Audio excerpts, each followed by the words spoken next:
Eccoci qui, cari naviganti, vi proporrò un primer dedicato a Centurion, mettendo sotto la lente di ingrandimento con il prezioso contributo di Freddy Giuliani, una delle tante leggendarie emerse nel set di Street of New Capenna, che ci ha regalato diverse stepole importanti.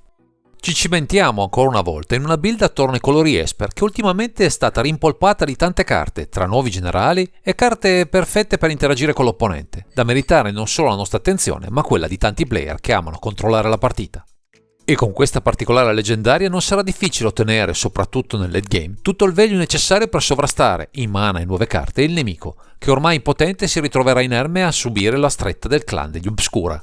Questa volta vi parleremo di Tivit, Seller of Secrets.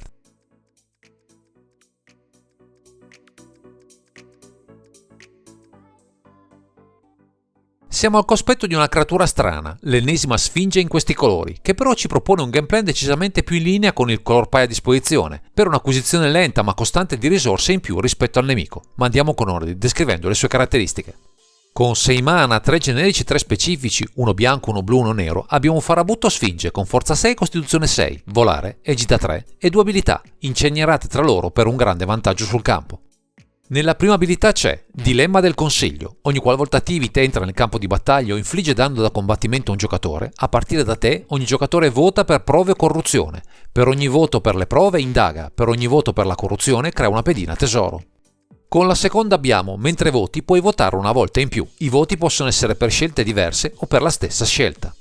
Nonostante abbiamo un costo di cast veramente importante, il value ottenuto dalla combinazione della prima con la seconda abilità è sicuramente elevato, regalandoci senza alcuno sforzo, al suo ingresso o per ogni sua combat, sia tesori che indizi per un potenziale di tutto rispetto. Non dobbiamo però disdegnare le due keyword che accompagnano il nostro generale, volare per attacchi evasivi, ma soprattutto Egida 3, per una protezione elevata dalle interazioni puntuali, che mette a sicuro un investimento iniziale per castare questa sfinge. Un piano lento e ben congegnato in cui questo Tivit Seller of Secrets, alla testa del Consiglio degli Obscura, governa Sornione, in attesa di strozzare le speranze di vittoria del malcapitato di turno, a suon di voti e vantaggi.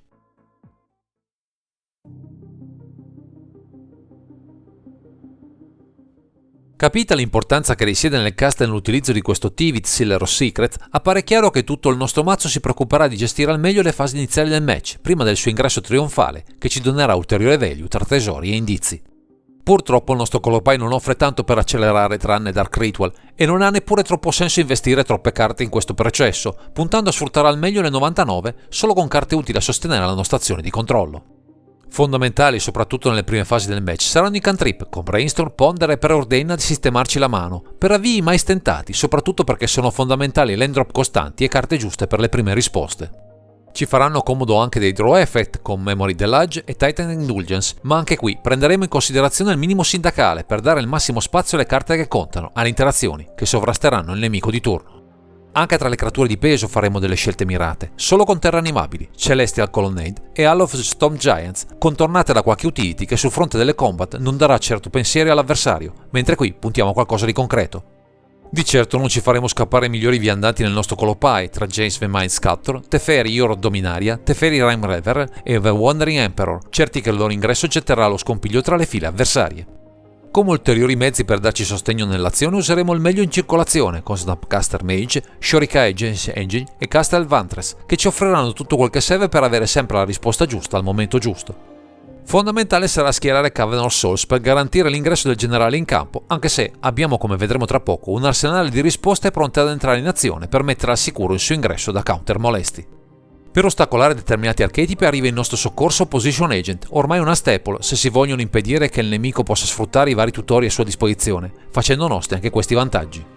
Contro i cimiteri, spesso forieri di minacce esplosive, ci doteremo di Clean to Dust, una risposta adeguata e ripetibile a tutte le mestizie che risorgono impunemente, mettendo in difficoltà la nostra azione, che non è certo veloce nella sua esecuzione. L'unico effetto di rimbalzo che annoveriamo risiede in Otawara, Sorin City, un'altra terra speciale che non ruba spazio al core del mazzo, alle interazioni, che copiose pioveranno sulla testa del malcapitato che proverà ad ostacolare un membro del clan Obscura.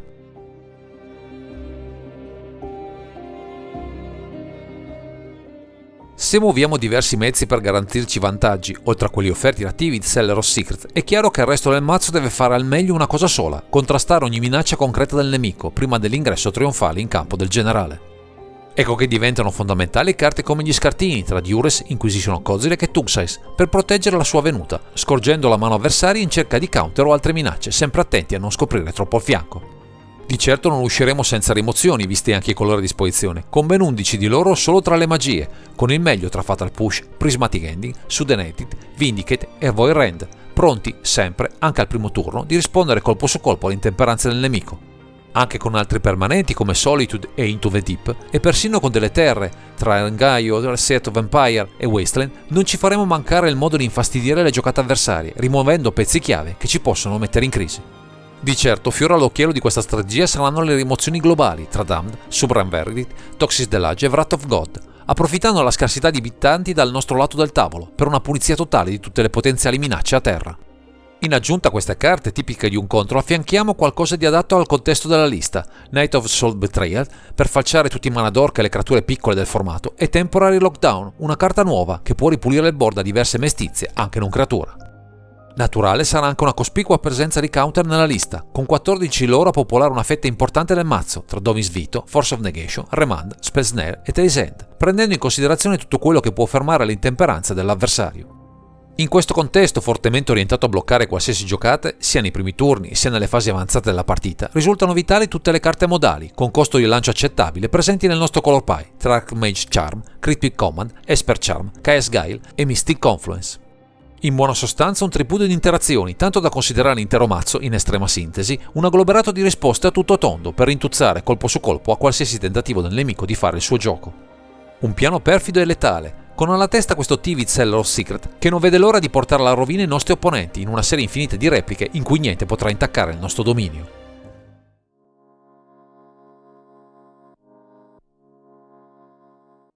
Nel percorso che ha portato Freddy Giuliani a costruire una lista attorno a questo Tivit Seller of Secret, si sono accavallati diversi aspetti, in primis il suo amore per i mazzi contro, che con questo generale trova un ottimo paladino. In passato, con questo color pie, se si voleva giocare questo tipo di archetipo le scelte erano poche, si limitavano essenzialmente a Minato e Face Shifter, che non offriva però un value solido e costante, necessario per questa tipologia di build. Per il resto i colori esper erano tutto quel che serve, quindi bisognava sperimentare qualcosa di migliore, pur mantenendo il ricco arsenale di interazione a disposizione, per domare anche i permanenti più fastidiosi, che pullulano in abbondanza nel formato. Qui abbiamo due aspetti importanti che faranno buon gioco, in primis il value sotto forma di tesori e indizi, dall'altra un bittante con un clock importante, evasivo quanto basta, per portarci a casa il risultato a suon di danni da comandante. Insomma, un degno sostenitore del piano Esper, questo Tivit Seller of Secrets, per chi ama questo color pie, ma soprattutto vuole negare ogni speranza all'opponente di turno.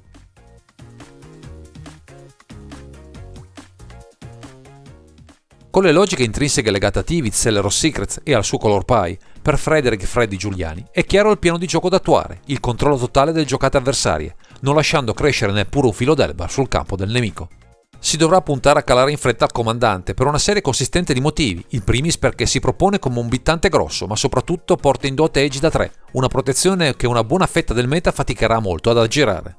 Inoltre ci dà vantaggi, che saranno sempre utili a governare il match, dopo le prime schermaglie in cui deboliremo il più possibile le giocate del nemico, soprattutto i planeswalker avversari, che possono risultare parecchio fastidiosi se restano in campo per troppo tempo.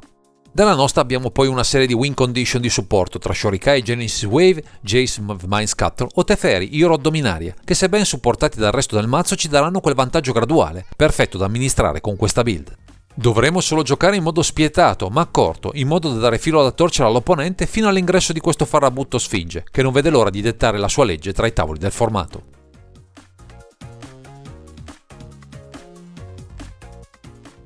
Grazie ai consigli del nostro The Builder proviamo a comprendere come questa lista basata su Tivit Seller of Secrets si posiziona nel meta Centurion rispetto ai diversi archetipi che al momento bazzicano tra i tavoli da gioco. Verso gli agro deck, visto l'arsenale di interazioni, soprattutto sul fronte delle rimozioni globali, abbiamo un buon gioco, dobbiamo solo tenere mani iniziali adeguate per reggere la loro velocità prima dell'ingresso trionfale del comandante. Verso i combo deck dovremo giocare accorti, puntando a neutralizzare le loro carte chiave, soprattutto se il loro gameplay è rapido. In seguito potremo gestire il match, spegnendo le ultime resistenze con maggiore tranquillità.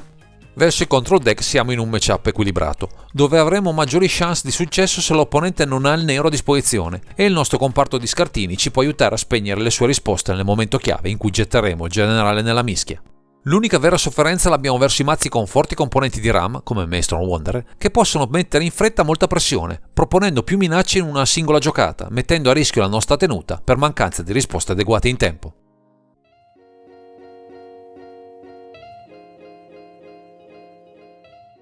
Con un archetipo basato su Tivit Celleros Secrets, senza vincoli precisi, se non quelli del Coropai, il nostro Freddy Giuliani ha tutti gli spazi di manovra per adattare il meta da affrontare diversi slot di questa lista, che come ogni control che si rispetti si può plasmare a piacere.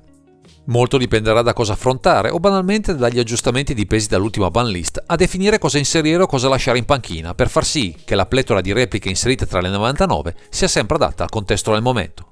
Un esempio lampante è Night of the Souls Betrayal, che ha sostituito il ben più costoso Moat, che al momento non risulta così efficace come in passato per via di alcuni archetipi, al momento molto presenti nel meta odierno, Grist the Hungertide e Raffin Scheming Seer. Questo incantesimo nero risulta perfetto per spegnere i token nelle piccole creature, ma risulta una valida scelta anche verso i mana dork, che potrebbero in breve tempo agevolare troppo l'avanzata del nemico. Quindi non dobbiamo stupirci se ora le 99 subiranno in futuro dei cambiamenti, è la naturale conseguenza di cosa ci circonderà, ora e nell'immediato futuro di questo formato.